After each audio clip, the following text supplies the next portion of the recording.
Karibu sana katika kipindi chetu ambacho leo tutakuwa na mahojiano na Sheikh Jalala kuhusiana na sikukuu ya Idi na mambo mbalimbali yanayohusiana na kuelekea kwenye sikukuu hiyo. Mimi nina swali langu. Naam. Ni kosa gani kubwa ambalo Waislamu wengi hulifanya siku ya Idi bila kutambua? Naam. Bismillahirrahmanirrahim. Wa sallallahu wa sallama ala sayyidina Muhammad wa ahli baitihi at-tayyibin at-tahirin. Walhamdulillahi rabbil alamin. Kwanza napenda kuwashukuruni nyinyi, wewe pamoja na timu yako yote ambayo mmeweza kuniona kwamba ni mmoja katika watu naweza kuliongelea jambo la Idi na jambo la maandalizi ya Idi na namna ya kuweza kuisherehekea Idi kama taratibu na kama sheria zinavyoruhusu. Kwanza na kushukuruni kwa hilo, lakini vile vile nawashukuru nyote ambao mnatufuatilia au mtaendelea kutufuatilia. Mimi nadhania kubwa la kuanza nalo au kubwa la kulisema ni kuhusiana namna gani tunaweza kusherehekea Idi. Idi inasherehekewa vipi? Sasa kabla ya kuja kwenye kosa, sasa namna ya kusherehekea Idi, ukijaribu kusoma muongozo mzima wa mwezi mtukufu wa Ramadhan, kwanza kuanzia ndani ya Qur'an, lakini pia katika maelekezo ya Mtume sallallahu alaihi wa alihi wasallama, utagundua kwamba makusudiwa hasa ya funga ni kujaribu kuwabadilisha watu. Kutiba alaikumus siyam kama kutiba ala alladhina min qablikum la'allakum tattaqun. Yani lengo kubwa hasa la funga ni kuwabadilisha watu, kuwafanya watu ni wacha Mungu, kuwafanya watu wanatoka kwenye mazingira mabaya na kuelekea kwenye mazingira mazuri. Kwa hivyo ukijaribu kusoma maelekezo ya Mtume na funga, utapata kwamba funga imetiliwa mkazo kwenye nyanja zifuatazo mtu azikamate. Nyanja ya kwanza ni nyanja ya kibinafsi na nyanja ya pili ni nyanja ya kijamii. Upande wa kibinafsi umeelekeza ukaribu mno ndani ya mwezi wa Ramadhan, mtu kuwa karibu mno na Mungu. Na ndio maana unaona dada yangu kwamba katika mwezi wa Ramadhan misikiti inajaa kwa swala za lazima, misikiti inajaa kwa swala ambazo sio za lazima. Kuna kuwa na kujikurubisha kwa Mungu, kumtaja Mungu kwa wingi tofauti na masiku mengine. Na nakumbuka mpaka kuna baadhi ya kumtaja Mungu kumekuwa ni kama vile nyimbo tunaimba kwa siku nzima. Kwa hiyo ukiangalia funga inamlenga kwanza kumbadilisha mtu yeye mwenyewe binafsi.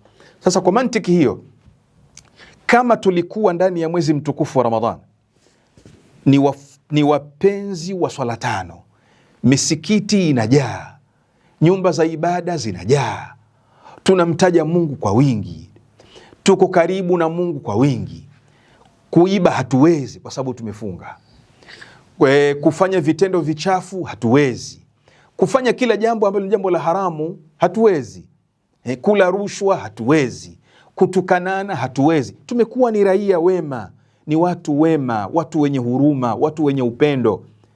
Inatakikana baada ya mwezi wa Ramadhani hali hii iakisi katika siku ya Idi na siku nyinginezo.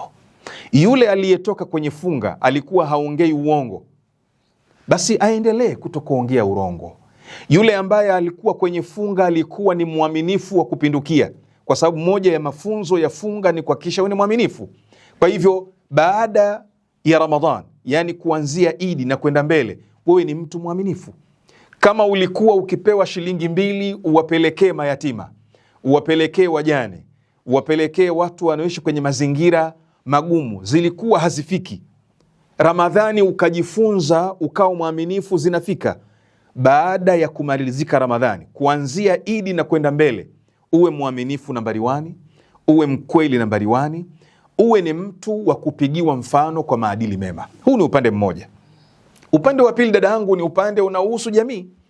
Katika funga tumekokotezwa mno, hususan khutba ya Mtume sallallahu alayhi wa alihi wasallama kwenye kuupokea mwezi wa Ramadhan, alitoa kaina fulani ya maelekezo.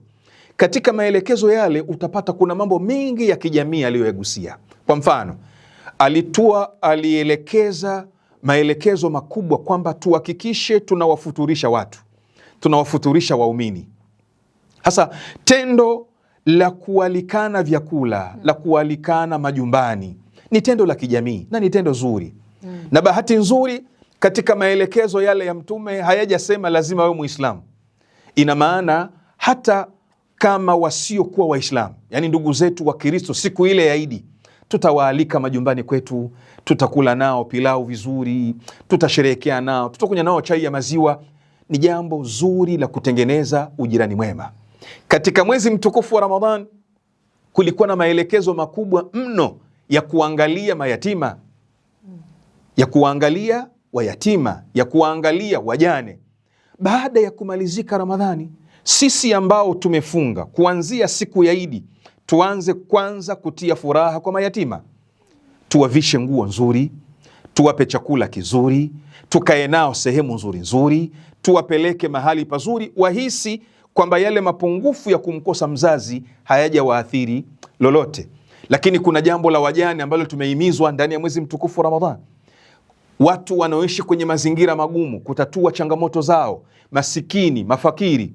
Siku ya Idi ni siku ya kutia furaha kwa watu hao wa aina zote, na ndiyo maana imeitwa Idi, na ndiyo maana imeitwa siku ya sherehe, siku ya furaha. Na ndiyo maana katika Uislamu kumewekwa kitu, dada yangu, kinachoitwa zakatul fitra. Zakatul fitra yani zaka maalum, ni zaka maalumu ambayo hiyo inatolewa kwa mtu yoyote aliyefunga. Mtu yoyote aliyefunga saumu yake, funga yake ili ikamilike, lazima atoe kitu kinaitwa zakatul fitra.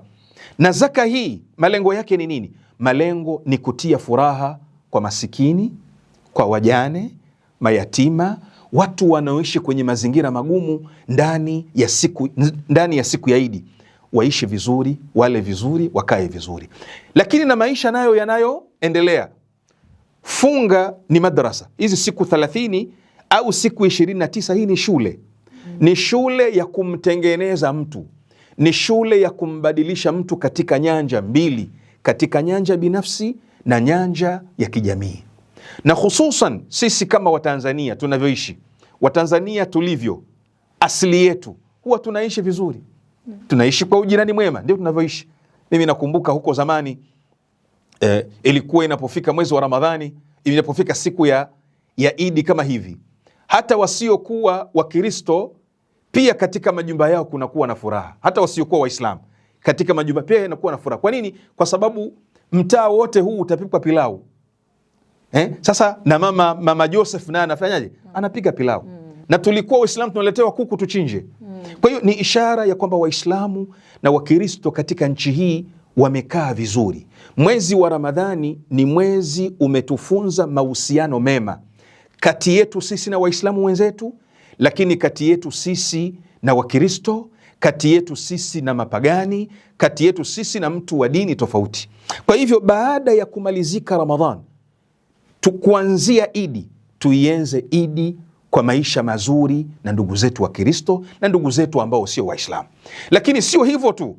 Mwezi wa Ramadhani katika mafunzo yake, katika maelekezo ya Mtume ni umoja na mshikamano, al-i'tisam wa'tasimu bihablillahi jamia. Kwa hivyo ili tutoke na funga vizuri, na kwamba funga zetu zimekubaliwa tukitoka siku ya Idi na baada ya Idi, tuishi umoja, tuishi mshikamano, tuishi upendo, tuishi kuvumiliana. Labda nimalizia hapa. Nini maana ya kwamba uko nyumbani, chakula unacho, kwenye friji kumejaa juisi, kumejaa soda, maji safi baridi yapo, na uko chumbani peke yako, lakini uruhusiwi kula? Ni nini? Moja ya funzo ni funzo la uvumilivu. Kwa hivyo funzo hili litutoe yule ambaye tunatofautiana naye kirai, tunatofautiana naye kifikra, yule ambaye ana madhehebu yake nyingine, huyu ni Shia, yule ni Suni, funzo lile la kuacha chakula ni funzo tutoke tuvumiliane.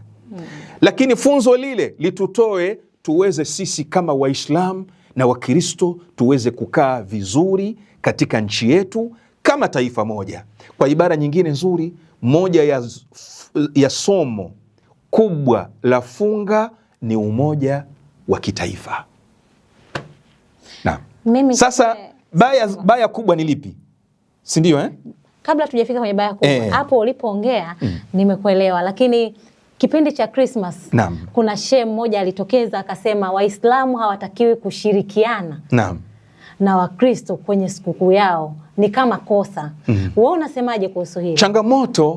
Changamoto, kuna maneno ya Kiswahili mazuri yanasema kwamba siku zote kunapokuwa na majogoo wengi wakiwika au vijogoo vingi vikiwika, ile yani asubuhi au alfajiri inakuwa haijulikani. Tatizo ni kwamba sisi yoyote anaweza akatokea akasema ni shekhe. Kama vile upande wa ndugu zetu wa Kristo, yoyote anaweza akatokea akasema ni mtume, yoyote tu akasema mimi ni Mungu, akasema mimi ni anaweza mtu aka. Lakini je, ni shekhe kweli? Sasa changamoto iko hapa. Hii ni changamoto, hatujui tutaitibu vipi. Anatokea tu mtu kwenye mtandao anasema mimi ni shekhe na fatwa ni hii. Kinachofanya tusishirikiane na Wakristo ni dhambi ni kipi? Mimi nakupa mfano mmoja, alafu huyo shekhe aniambie kwamba amepata wapi Uislamu huo. Mimi Uislamu wangu nauchukua kwa Mtume Muhammad sallallahu alayhi wa alihi wa sallama, ambaye ndiyo kama aliyekuja na mafunzo ya Uislamu. Yeye Mtume sallallahu alayhi wa alihi wa sallama alipotoka Maka akaja Madina, moja ya mambo aliyoyafanya Madina ilikuwa ni vikao vya kukaa vizuri na amani, agreement kati yake yeye na Wakristo wa Madina. Tena vikao vina makubaliano kwamba Mkristo yoyote atakayeshambuliwa Madina, Waislamu watatoka kumsaidia, na Waislamu wakishambuliwa, Wakristo nao watatoka kumsaidia Muislamu. Lakini sio hivyo tu, bali wakafanya majadiliano kuhusiana na Yesu au Isa. Je, ni Mungu, ni mtoto wa Mungu? Mjadala huu Mtume sallallahu alayhi wa ali aliwakaribisha Wakristo wa Najirani msikitini kwake. Bado hamjanielewa hapa.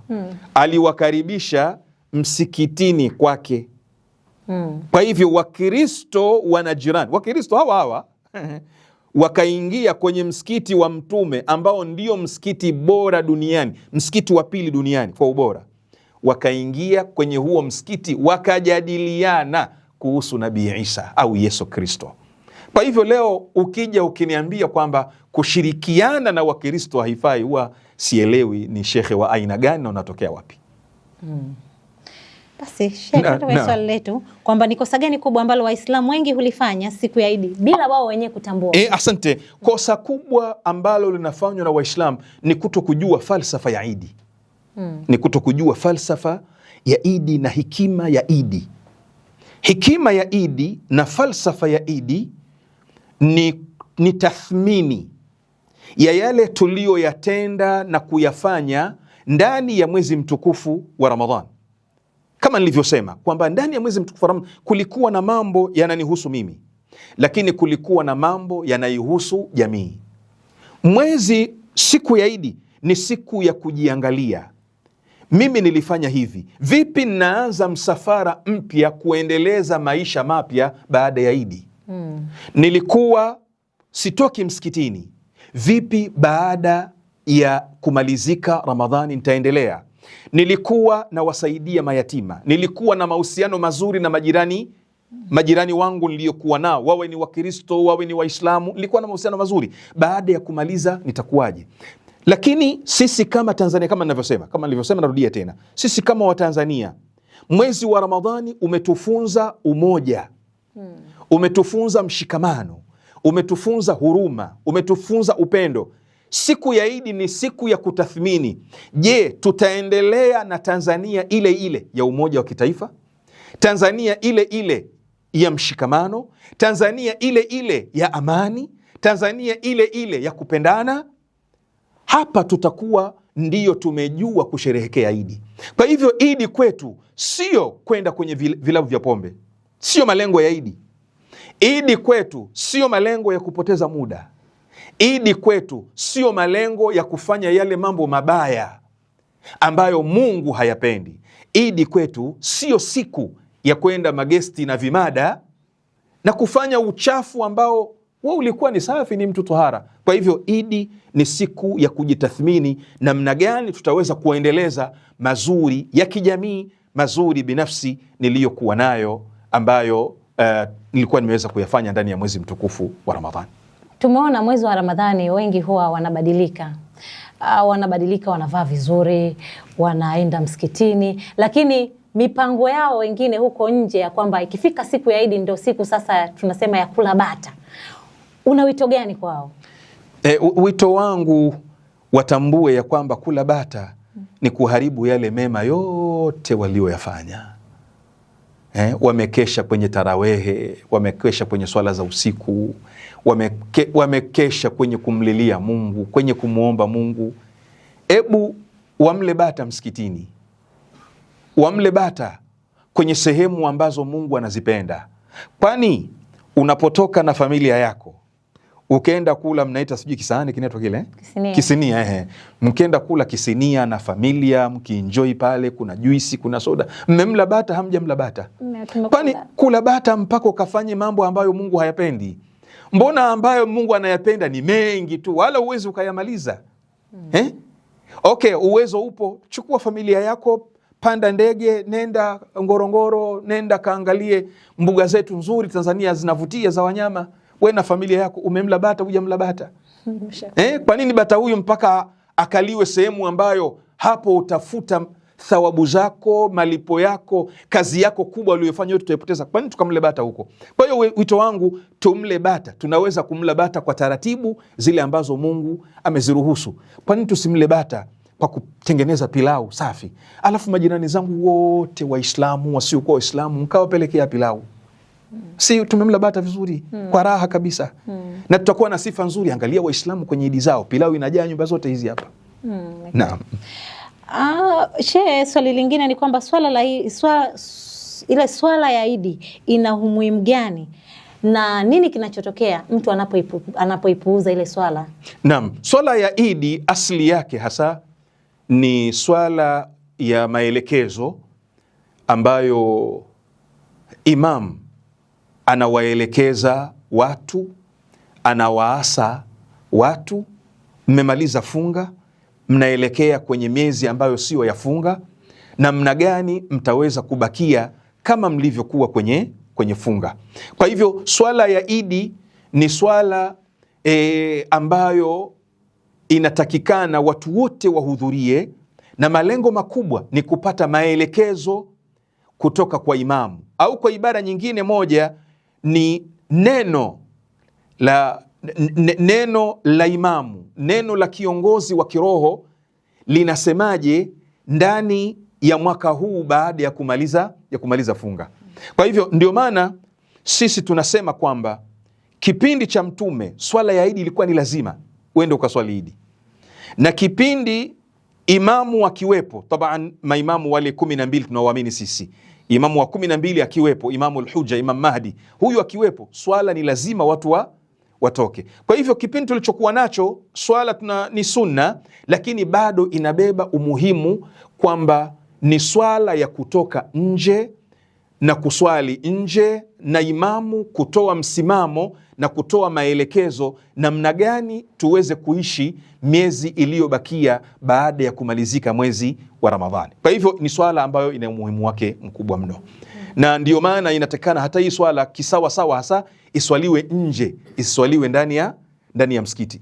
Nini falsafa ya kuswaliwa nje?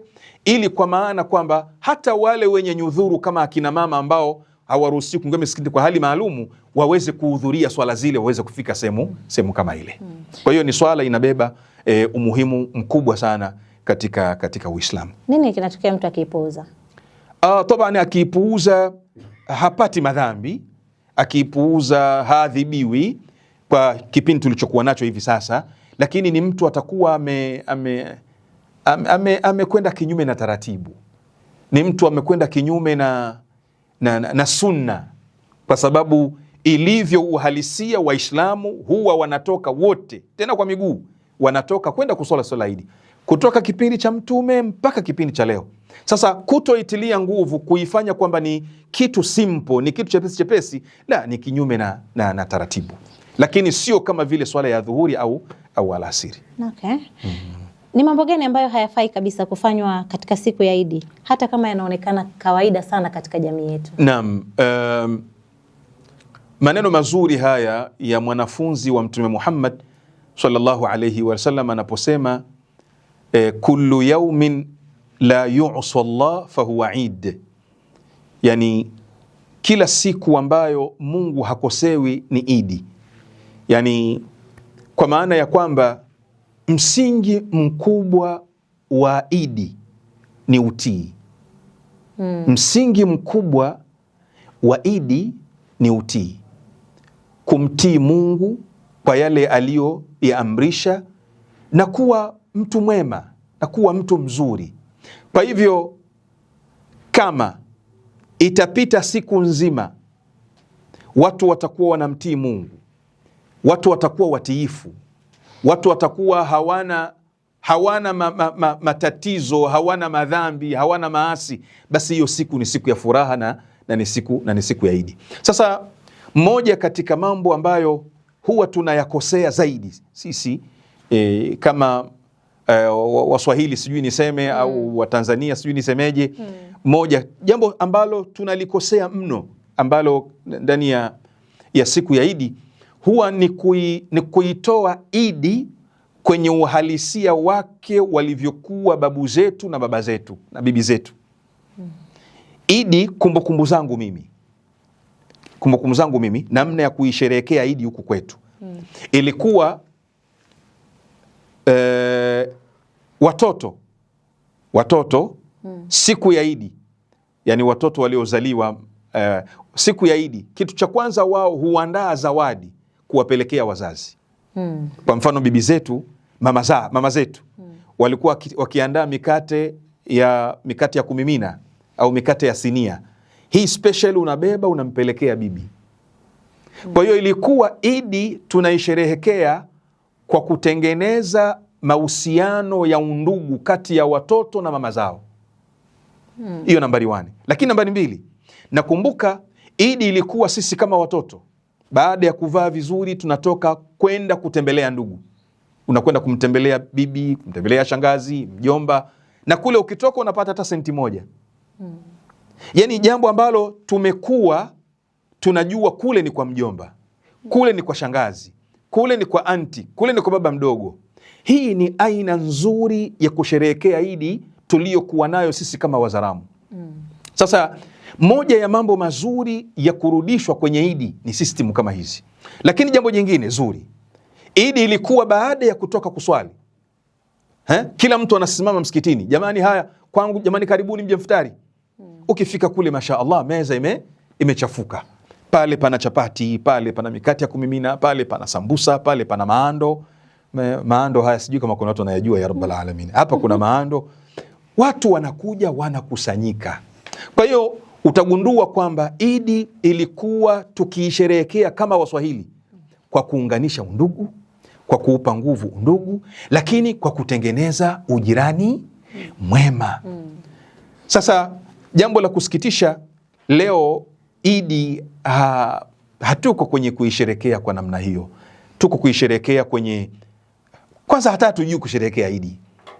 Tuko tu tunatoka tu, hujui unapokwenda ni wapi, na mwisho yote tunaangukia kwenye maasi na madhambi. Kwa nini unasema hatujui shehe? Kwa sababu hatuna mwelekeo, tumepoteza mwelekeo. Nakumbuka jambo jingine nzuri zaidi dadangu, nilitaje, nakumbuka ilikuwa katika kusherehekea Idi.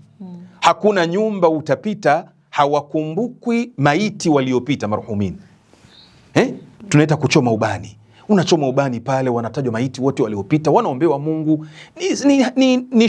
Ndio namna nzuri ya kusherehekea Idi, kutengeneza mahusiano mazuri, kutengeneza undugu ambao unaumoka, lakini kuwakumbuka marehemu zetu waliopita.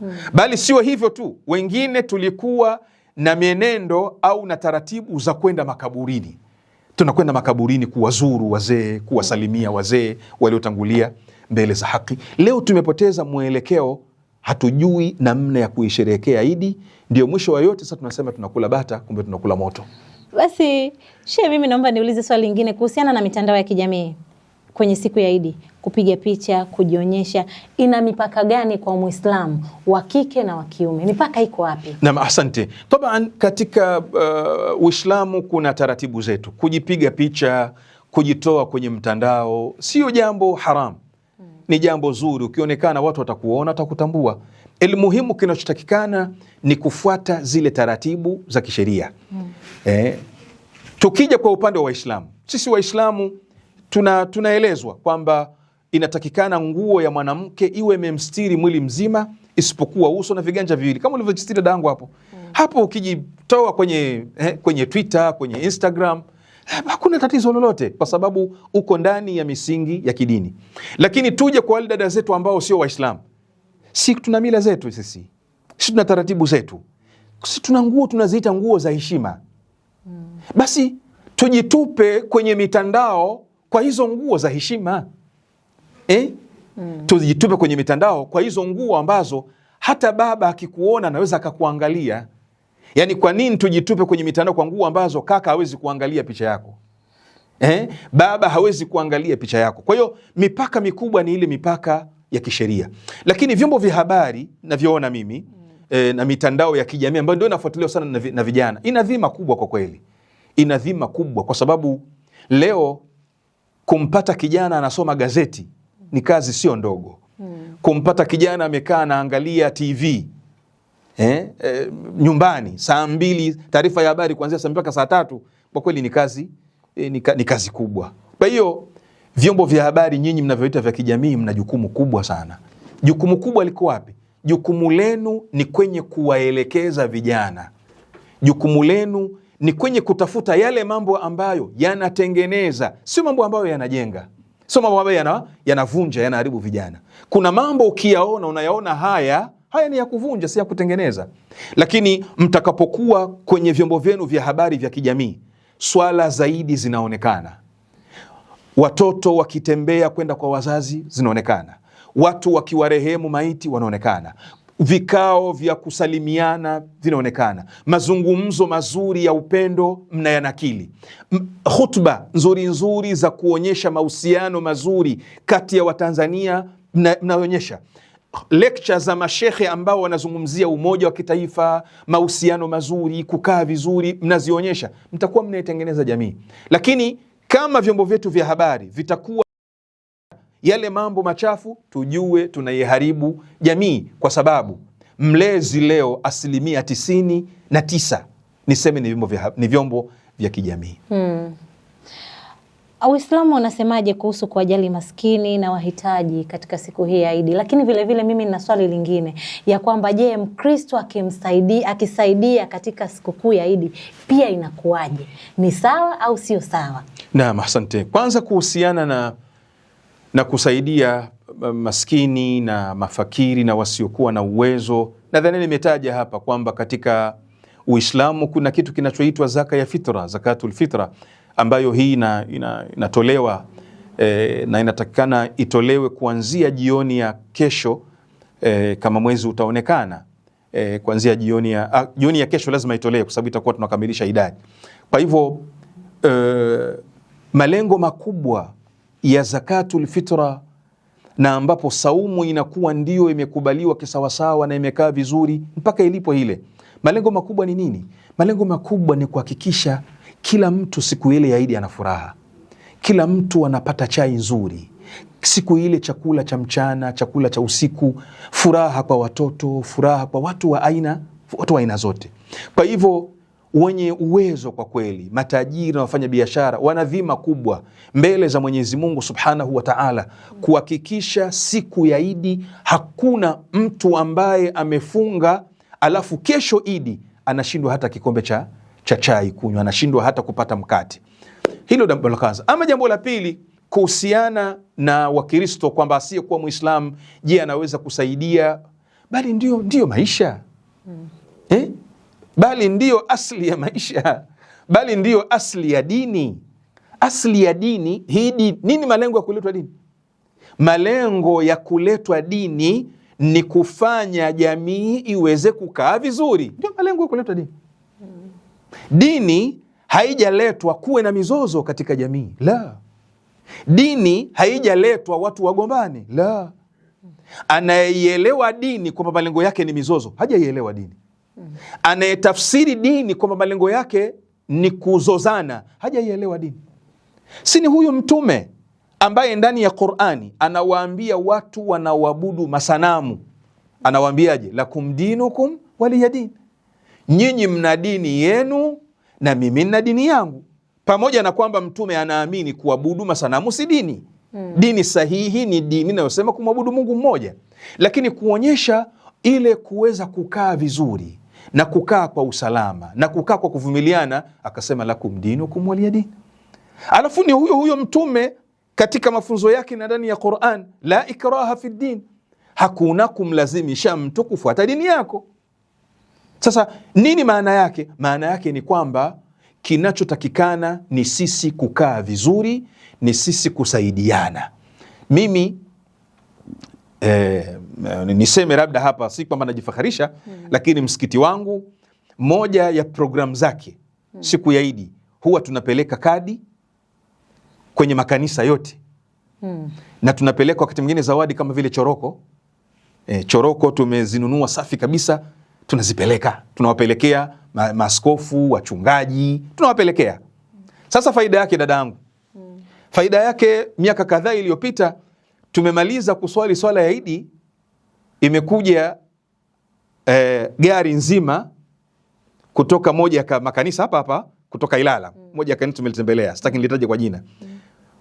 Mchungaji kule amewatuma wafuasi wake walete chakula kwenye msikiti wa Kigogo, walete Idi. Kwa nini? Kwa sababu sisi kwenye Krismasi tuliwapelekea korosho, tuliwapelekea kadi, na kwenye Idi nasi tukaletewa sukari, mafuta, mchele. Haya ndiyo maisha mazuri. Hivi ndiyo inavyotakikana Watanzania waishi kwa upendo wa namna hiyo na kwa mshikamano wa namna hiyo. Mwalimu Julius Kambarage Nyerere ni Mkristo na Mkatoliki. Waliokaa kumwombea Mungu na kumfungia ni akina nani? Ni Waislamu. Sasa nani leo atanyanyua kidole katika mashehe aseme yeye ana ilmu zaidi, ni mcha Mungu zaidi kuliko akina Sheikh Muhammad Ramia waliokaa na mwalimu Mkristo wakamwombea Mungu, wakamfungisha, wakamfuturisha? Anyanyuke Mzaramo aseme mimi na ilmu zaidi, mimi ni mcha Mungu zaidi kuliko Sheikh Muhammad Ramia ambaye yeye amekaa meza moja, amesaidiana na mwalimu ambaye hakuwa Muislamu. Naam. Ni wito gani muhimu ambao ungependa kuwapa Waislamu kuelekea Idi ya mwaka huu? Waislamu, mwito muhimu wa kuwa nao ni sifa mbili tu, wala sitaki wasumbuke. Mwezi wa Ramadhani wamemaliza, watoke na result ya sifa hizi mbili. Basi wawe na sifa ya ukweli na uaminifu. Kila Muislamu aliyefunga Ramadhani apambane hizi sifa mbili asizikose, sifa ya ukweli na sifa ya uaminifu. Sifa hizi mbili tukiwa nazo, tutakuwa tumebeba sifa ambazo zitafanya kwanza kila mtu atupende, zitafanya kila mtu awe karibu na sisi, zitafanya kila mtu aone kwamba hawa ni watu wa kupigiwa mfano. Turithishe kizazi chetu ukweli, uaminifu. Ukweli na uaminifu utatupelekea kukaa vizuri kama Watanzania. Ukweli na uaminifu utatupelekea kutengeneza umoja wa kitaifa. Ukweli na uaminifu utatufanya tuendelee kuitengeneza Tanzania ya amani, ambayo amani ndiyo msingi wa kila kitu. Ukweli na uaminifu utafanya sisi mashehe, maimamu, mahatibu tuwe ni kitu kimoja. Tunaweza kukaa meza moja, sisi na wachungaji, sisi na mapadri, sisi na mashemasi, sisi na viongozi wa Kikristo, tukakaa meza moja. Kipi kitatupelekea? Sifa ya ukweli na uaminifu. Sifa ya ukweli na uaminifu italifanya taifa la watu wanaopendana, wenye mshikamano, wenye upendo, wenye amani, na mwisho Tanzania kisiwa cha amani inaweza ikarudi sifa hiyo na ikaenea kila mahala. Nashukuru sana Sheikh. Na mimi nashukuru. Mungu kwanza akubariki wewe mwenyewe. Amin. Abariki na chombo chenu na nyote mliofika, lakini pia nitakuwa mchache wa fadhila kuto kuliombea Mungu taifa letu hili ambalo kwa kweli leo tumekuwa tunaweza kukaa vizuri, tukashirikiana, tukaoga Idi pamoja, Waislamu na Wakristo, tukaishi kwa amani. Kwa kweli namwomba Mwenyezi Mungu Subhanahu wa Ta'ala sote aweze kutupa nguvu, aweze kutupa taufiki, lakini pia taifa letu hili Mungu azidi kuliendeleza kuwa taifa la amani, taifa la upendo, taifa la mshikamano. Yoyote ambaye taifa hili analikusudia shari na ubaya, basi ubaya huo usifike kwenye taifa hili, liendelee kuwa taifa la amani, utulivu na mshikamano. Lakini mama yetu mpendwa, Mama Samia Suluhu Hassan daktari, ambaye yeye ndio amekamata mrengo wa hii amani yetu na utulivu wetu, Mungu amlinde yeye pamoja na wale wote wanaomsaidia ili kuendelea kubakia Tanzania ya amani, ya utulivu na mshikamano na ya maridhiano na ya umoja wetu wa kitaifa. Asanteni sana. Amin Sheikh. Basi mpenzi mtazamaji, tumemaliza kipindi chetu cha mahojiano na Sheikh Jalala, na ndivyo ametupa direction ya nini kiendelee kwenye Idi. Ninashukuru sana, tukutane tena wakati mwingine. Naitwa Ngoni Sekahise wa Force News Tanzania.